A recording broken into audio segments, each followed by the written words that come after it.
देखिए कि यिर्मयाह अपनी किताब के बाब नंबर 11 आयत 14 में क्या कहता है। बस तू इन लोगों के लिए दुआ ना कर और ना उनके वास्ते अपनी आवाज बुलंद कर और ना मिन्नत कर, क्योंकि जब ये अपनी मुसीबत में मुझे पुकारेंगे मैं इनकी ना सुनूंगा।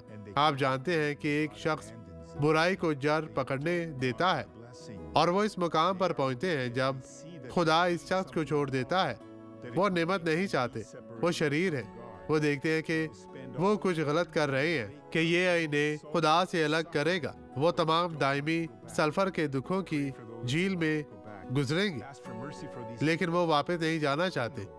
खुदावंद आपको बरकत दे। ये गवाही देखे। डॉक्टर ने मुझे 1 से ज्यादा साइक्लोरोसिस के इलाज के दौरान तशखीस किया। मसाफे तसल्लुब। ये ठीक है। और अब आज आप बेहतर हैं। अब मैं आम तौर पर चलता हूँ। ठीक है, मैं जानता हूँ कि आज मैं अपनी माँ के साथ चल कर आया हूँ। ठीक है जी। इसकी वालदा कहाँ है? वहाँ पर। यहाँ आए बहन। और अब फतह की गोद के दौरान मैं चल सकता हूँ। तो अकेले आए? हाँ, मैं सोच रहा था कि लोग इतने आहिस्ता क्यों चल रहे हैं। ठीक है, ये सब अब यहाँ उस तरफ देखे। अब यहाँ चले।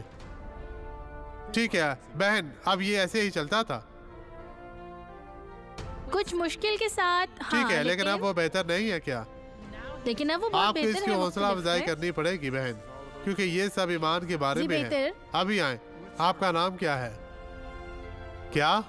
देखिए वो पहले ही चल रहा है। वो ठीक है बहन, इस तरह। मेरा नाम लूकस है। लूकस, खुदा आपको बरकत दे भाई। आमीन। आए अब दुआ करे बाप। हम दुआ कर रहे हैं, हम तुझे पुकारते हैं। मैं हर इस शख्स को बरकत देता हूँ जो इस वक्त यहाँ पर या घरों में मौजूद है। खुदा तो इन्हें बरकत दे, निजात दे, हर तरह की बदी से महफूज रखना। बदी यस्सु के नाम में इन सब को छोड़ दे और आमीन।